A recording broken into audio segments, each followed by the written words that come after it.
everyone, Sylvia here from Rock the Cradle. Today it's our 4th episode of the Doula Dialogues, and we're having a lot of fun doing these and chatting. Gosh, I think I could chat for a lot longer than each episode has been. There's just so much to talk about. I'm glad you're here. Today is going to be an interesting talk. It's something that we talk a lot about, and it is how to avoid inductions. Can we avoid inductions? How do we do that? What do we need to be doing? Are there any exercises? Should we be seeing someone? Is it bad to be induced? All of these types of things we're going to be talking about. Today we're talking with, myself, Sylvia Otvos, founder of Rock the Cradle, and my colleague, Ayda de Souza, who you may know or who you may not. You're going to find out today. She is a doula with lots of experience. She has been a doula for about 12 years now, over 12 years, and we're just waiting for her to get online. And there she is. Let me get her here.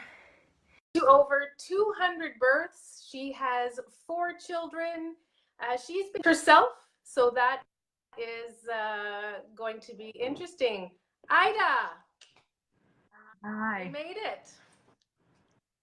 We made it. Yes. Hi, Sylvia. Hi, everybody. How are you? I'm good, thank you. And you? Oh, good, thanks. Yeah, I was just telling them a little bit about your background and who you are. Mom of 4, birth doula for the last 12 years or so. Yes. I've been to over about 13. 13 years now, is it? Congratulations.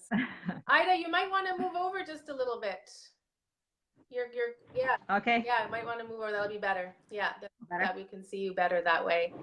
Heather's with us. Heather is part of our team as well, and Mika. Welcome, everybody. So today's topic, induction. I think that was between you and me. That was one of the topics that came up really easily. Like we were talking, what should we talk about? Hey, JP. And we've had a lot of induced labors these past months. I don't know. Do you agree? Yes, the summer was a lot of inductions. Yeah, a lot of inductions. I feel the same way. And for various reasons, right? I mean, people get induced for various reasons. Some of them would be, I see a lot of post dates. Yes. You know, after due dates, doctors start wanting to get induction dates scheduled. What about gestational diabetes? That's another topic. Yeah, we had a few clients. Yeah, we had a few clients this summer with gestational diabetes. So around 38 weeks, doctors were discussing with them inductions, 38, 39. Hi, Jennifer. Nice to see you. Hope baby Cameron's doing well. Yeah, gestational diabetes. Another one that we see over 40. I had a baby, my last one, I was over 40, but because I'd had 2 labors before and 2 deliveries, vaginal deliveries, there was no talk of induction. However, I think had I gone way past the 40 mark, they would have wanted to induce for sure. Other reasons might be a small baby, big baby. Gosh, how many times do we hear that? Your baby's too big. Got to induce you before it gets bigger. Which is often rarely the case. Just so we're clear. I mean, every case is different, of course. And any other reasons, Ayda, that you would think of? Well, sometimes they say they do an ultrasound, and if you don't have enough amniotic fluid, or if you have too much amniotic fluids, they might say reason for induction. Yeah. So true. These are mainly the main reasons for inductions. Well, I know you were induced. Maybe why were you induced? Like I think it was with your first birth you were induced. My first baby 18 years ago, I lost my amniotic fluids. I didn't know, wasn't prepared. As soon as that started, rushed to the hospital. A few hours later, they're like, okay, you're not progressing, which I didn't know back then about doulas. I was not prepared, didn't take a good prenatal course. So I was in the bed. Okay, no progression. Fine. What's next? induction. Okay, what's next? Oh, epidural. Then it didn't go as well as I thought. I thought labor would be more natural, coming from being a daughter of a midwife, thinking labor is natural. You just go to the hospital, baby comes out a few hours later. I was not We prepared wish, for we wish. yeah, I was not prepared for that pain coming from the induction. I've seen, in the 13 years we've seen a lot of inductions. Some of them go very well, beautiful inductions Right. where doctors don't give you a lot of drugs quickly. Mine was like I went from zero contractions to full on within the first half an hour to an hour. Now we make sure we monitor that's only a certain amount ml per hour that they increase every half an hour. Sometimes I tell the nurses, oh, the other nurse just increased, Yeah, can we wait a little go bit? slower. Yeah, I believe, yeah, it's changing. And we've had beautiful inductions where us as doulas, we're there to help. We do acupressure points. We do a lot of things to help avoid the epidural, where you see things start snowballing. Once you start inductions, epidural, then could end up with forceps or vacuum extraction. So Yeah, this is a really a topic that is super important right now. I mean, a lot of people haven't heard about this if you're not in the birth world, but there's a new study there. It's called the Arrive study that came out in the New England Journal of Medicine just this past summer. And there are some doctors in the States who put 3,000 women approximately um, induced at 39 weeks, and 3,000 who were not, and they compared the results. And the their result. conclusions are that if a woman wants to be induced at 39 weeks, that is going to become, that's what they suggest, that women that get induced at 39 weeks. If anyone on the That's the chat, norm. anyone who's listening, if you've been induced, let us know and what were your experiences.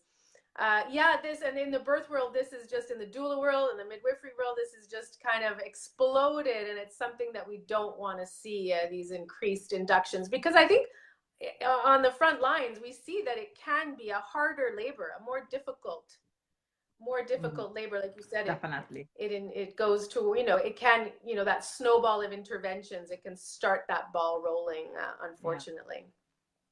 But like you said, I've had a Especially lot of with good first inductions baby. too. Yeah. What's that? I was saying, especially with first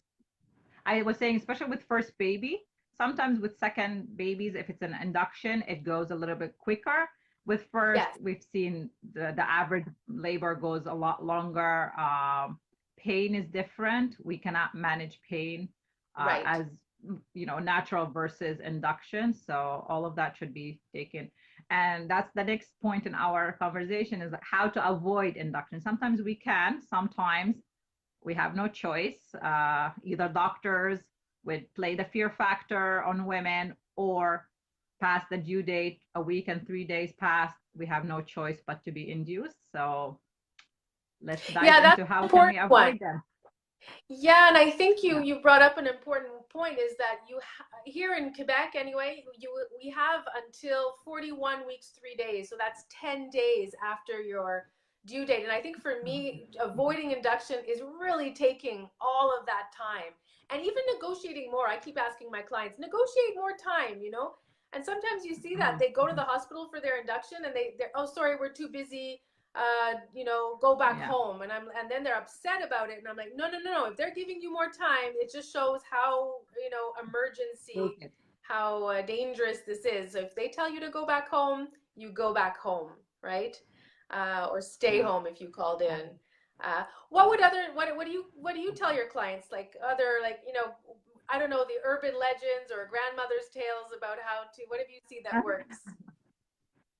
Well, acupuncture really works. I've had a client in the summer come to the hospital with her needle still in her back, Ah, because she was she was past due date, and she went to see her acupuncturist, and labor started the same within 2 hours.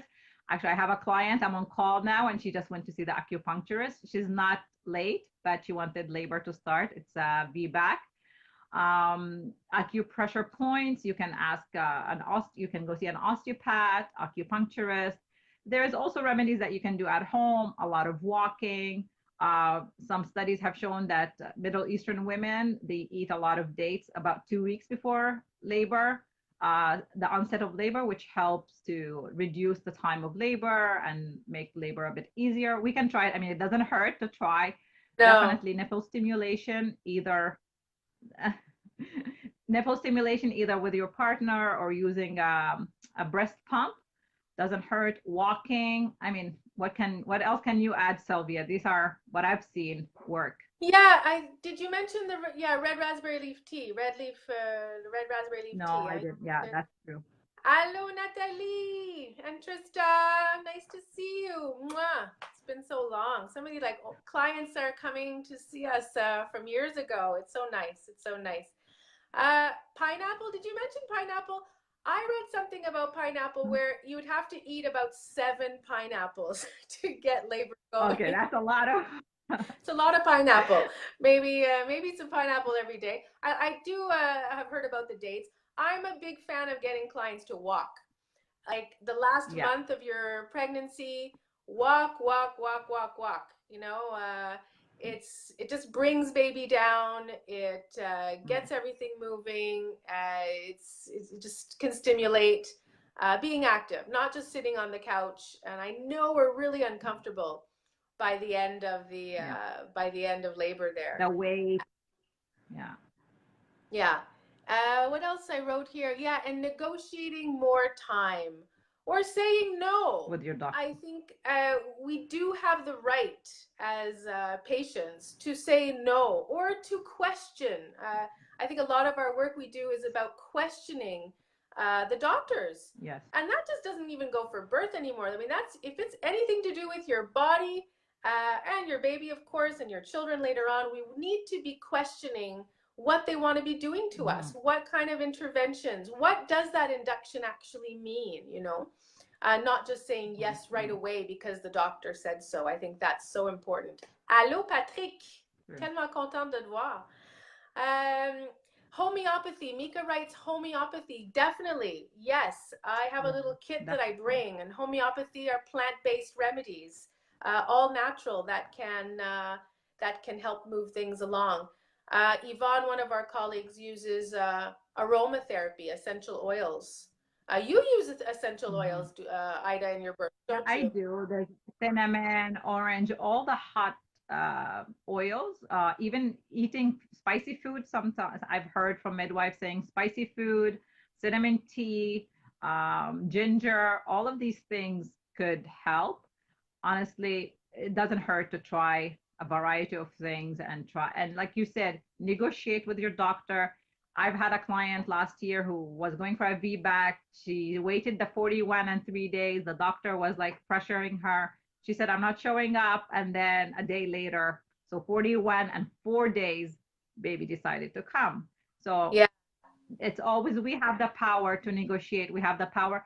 We're not putting baby at risk. We're not putting mom at risk. We can go for ultrasounds, make sure everything is okay, and wait for nature to take its course. Yeah. Heather writes here, what do you think about castor oil? I've been dueling now for about 6 years and maybe 200 births. And I actually am not a big fan of castor oil until the very end. You know, if we've got a looming induction happening. Castor oil can be, it gives you the run. It can give you the runs. It can give you cramping. It's not always a really good way for me, in my opinion, to start labor. However, I think it is a good, it is an option like the others before medical induction. I've had some clients use it on their own, mixing it with some maybe orange juice and making it more palatable. What's your take? Do you have clients, Ayda? Yeah, I agree. I have a little anecdote with my second baby. I was contracting all day, but I was in denial that I am in labor. Then my sister suggested castor oil. I took it and my water just broke all over her carpet and sofa. I went to the house. I went to the birthing center. I was 9 centimeters. So I really use it as a last resort. It was uncomfortable, the cramping. I mean, last resort, induction looming probably, but not earlier, not at 40 weeks, not at 39 weeks, just because Yeah, that's my experience. I So agree. And another thing clients have asked me about is membrane stripping. Now, for those who don't know what yes. membrane stripping is when they're doing a vaginal exam, they go quite deep. They will insert a finger into the cervix, they will move it around, and it is to disengage the membranes of the amniotic sac to start labor. Mm-hmm. In my first, with my first baby at 38 weeks, the doctor was, okay, Sylvia, un petit stripping. And I was like, the baby's 38 weeks. No, I'm good. I'm good. 39 weeks, same thing. Un petit stripping, madame. And I'm like, no, no, baby's fine. But it was Christmas time. They wanted to get, you know, don't you want to have a Christmas baby? I said, I have one already. It's all fine. And I said, well, wait till Yeah. after 40. Now, again, for my clients, I will, and I don't know about you, but I will say, if you have a looming induction with medication, let's do the stripping. Yeah. Do it a few times even. Yeah. Yeah. I warn my clients, like, it's good to know about it, because some, like, few years ago, I've been a doula for 13 years. So many years ago, they didn't even ask you that they're doing the stripping. My clients will come out from the doctor and say, oh, the vaginal exam felt weird, felt more painful, I'm spotting. So I include, you know, we include a part about stripping membranes in our prenatal classes. We want to inform our clients that they have the right to say yes, they have the right to know that it's happening. I find at 40 weeks with induction looming, yes, but not earlier. No. If it's gonna bring on some contractions, some strong contractions, you know, you might as well. But 38 weeks is too early. 39 weeks, too early. That's Yeah, I agree. totally agree. And Heather makes a good point here. She had 2, maybe 3 with her first, because Heather was mentioning she had an induction and nothing happened. So I know that if your body is ready, it will happen often. If your body is not Yes. ready, it sometimes nothing will happen. Though you can, I find, have the cramping and the you know, cramping and a little bit of bleeding. Jennifer, a similar story to you, Ayda. I was induced because my water broke only partially. Sometimes, you know, there's 2 membranes and one of them breaks, and there was no progress in 24 hours. So that they do give you medication to induce in those times. Heather was mentioning up above in the comments that induction, like, why do we as doulas want to avoid induction? Well, I think there's it changes the game of labor. Right, your hormones are your natural endorphins, your natural oxytocin levels. They kind of shut down. The body turns them off, and labor becomes much more painful. It's true. You agree, right? And we mentioned before, it's a snowball effect too. So once they they start the inductions, if the pain is too much for you to tolerate, you'll ask for the epidural. Then you're in the bed. There's less movement. I mean, now, yes, with our clients, we help them to be on hands and knees in the bed with the epidural, but some inductions or some clients don't have those choices, don't have a doula. So please, ladies who are listening, having a doula is an advocate on your team, for especially if you are having an induction or for any labor, really. So we can help you to move. We can ask for the ball. You can be sitting on the ball. 18 years ago, when I was induced, nobody even mentioned that I can be moving off my bed. I had the catheter in, I had the epidural, lying down on the bed. Of course, now I understand gravity progression is not going to happen in that way. It took 12 hours, but I would have avoided a lot of the things that happened as interventions if I was told, oh, you can get up and move, you can sit on a ball, you can try hands and knees, or all of these other options, or a peanut. The peanut ball that some of the hospitals now have are amazing because they can open your pelvis to give baby more room to move down. Right. So we have more options. There are a lot of options, and it's not to scare people. Like, you know, I feel sometimes maybe you know, people are afraid of inductions because we say they're not the best thing to have. But if it is medically necessary, I think there are things that we can do to prepare our bodies, and we don't want to go into birth being afraid. That just won't work. That'll make things a lot harder. So preparing the body, if you know you have an induction, we wanted to say, you know, how do we prepare our bodies for induction when we know we're going to have one. You know, some clients, we know they're going in and they're having an induction. I think, you know, one thing is don't stop all the things that you're doing to bring baby down. Yes.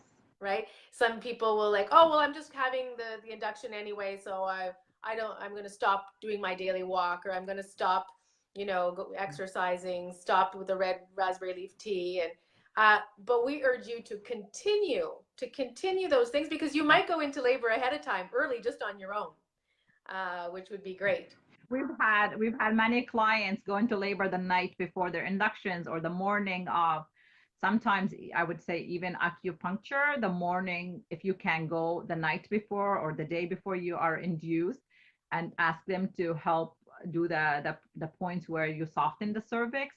I find inductions go a lot easier if the cervix is already soft and more receivable, more ready for the induction. So I would recommend that.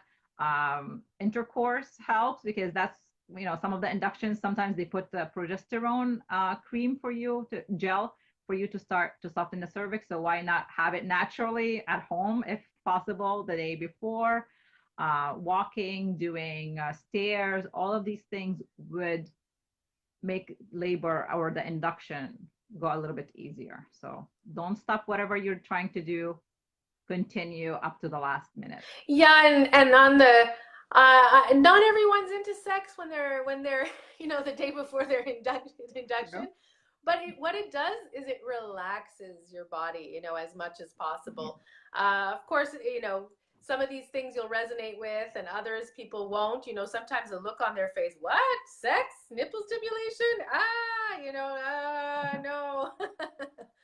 But we will talk to you about it, and we will even using the breast pump, you know, like we were mentioning before, getting that cervix softened, yeah, is important, you know, because if your cervix is still really thick, it's going to, you know, it's going to be a longer process for the contractions to have any effect, for sure. It'll just be longer and more, you know, often more painful. And Ayda was mentioning, have a doula. You know, your team is really important. I think that's going. I mean, we're pro doulas, of course. You know, we are for doulas, so we won't say not to have one, but not that, you know, I've had doulas, and I just know, allowing, you know, part of our job is to get you to ask those right questions. How many people do not know that they can go past 40 weeks? How many people, you know, when we say that you don't have to birth in such position, you know, that's they're surprised by that, because they don't necessarily get told these things. So in terms of inductions, really asking lots and lots of questions. Lots of good things here. You know, there's lots of good points. It's not to scare people. It's really to be informed, to feel secure. And have the opportunity to discuss with your doctor. I've always told my clients, we're not trying to put you or baby at risk. That's obviously not our intention. Discuss with your doctor, why are you inducing me? Okay, if it's the size of the baby, can we do another ultrasound, confirm? Is it the amount of fluids? Can we do an unstressed test? Can you see if I'm contracting? Can you see the heartbeat? Instead of just going in blindly. And I find having a doula obviously will help you know all these factors. Otherwise, I mean, people Google things and look up information. I find having us is just another voice, another advocate for you. We train you, we teach you, we tell you to discuss things. You can keep in touch with us, ask us questions as the induction date approaches. As you go to the hospital, what should I do? How can I, ask questions properly? Oh, lots of things. Well, thank you, Ayda. I think we've gone over our points. We've talked about all the different things. Let's get out the dates. Let's get out the pineapple, the romantic candles, aromatherapy, and yes, hope relax, that babies. meditation. I know we didn't cover much about meditation, but seriously, like just visualizing that baby's coming. And I tell my clients, just relax. I do a visualization with my clients and a guided relaxation, our last prenatal, just to help them. And then they do it on their own. They could listen to some relaxation music or some meditation to help them focus on their breath and on baby coming. Sometimes when we really visualize something, it helps it to happen. So That it's so right, huh? To be prepared mentally and physically throughout the whole process, and to know that people around you have your back, that you feel loved. It's a great feeling. I think something to remember is that we'll make great plans. You know, we all make great plans for our birth, but when it yes, happens, I think the universe, baby sometimes has his own plans, and he or she will definitely. come when they want to and how they want to. And sometimes we need to let go of all that control. So no matter, Yes. sometimes if Yvonne were here, she would just say, yes, try all those things, but really just enjoy the time before. Yes. Just be in it. Mindfulness. Be mindful of everything, and everything will go well. Well, thank you so much. This was a lot of fun. Thank you so much. And That was fun. thank you, Yes. everybody, for joining episode 4 of our Doula Dialogues. You'll join us next week, Friday. We are planning on having Lauren Enright, friend and colleague, and we're going to be talking about fertility doulas, which is a Wow. whole new topic that is quite popular these days. So check us out every Friday at noon. Subscribe to our YouTube channel to catch the last episodes. They're there. And have a great week. Have a great birth, Ayda. And much Thank luck to your you. Thank clients. you. Thank you, everybody. And we'll see you next week. Bye-bye.